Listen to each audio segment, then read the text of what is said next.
या सगळ्या कामाच्या संदर्भात सविस्तर माहिती शिल्पकार राम सुतार यांचे चिरंजीव अनिल सुतार यांनी दिलेली आहे। अनिल सुतार सर आपल्या सोबत आहेत।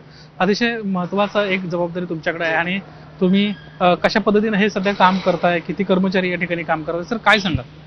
आमच्याकडे आता म्हणजे 200 लोक काम करतात वेगवेगळ्या सब्जेक्टवर। इथे आज इथे जे तुम्ही बघता ते ब्रॉन्झ कास्टिंग होत आहे।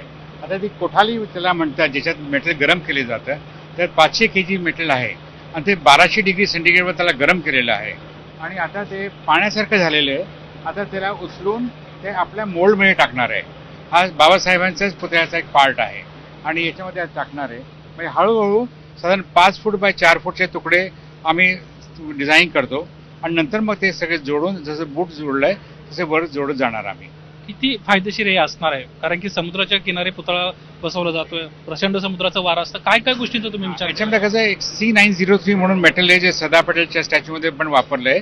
त्याच्यामध्ये 88% कॉपर असतं, 8% टिन असतं आणि 4% झिंक असतं। खूप हार्ड मटेरियल आहे ते, म्हणजे जो विंडचा जो लोड आहे त्याच्यावर ते सहन करू शकतं, इतकं म्हणजे मजबूत आहे ते मेटल। काय काय आतापर्यंत तुम्हाला सुधारणा सुचवलेल्या आहेत, काय काय सुधारणा करतो आहात आणि डेडलाईन साधारणपणे तुमच्या डोक्यात काय आहे?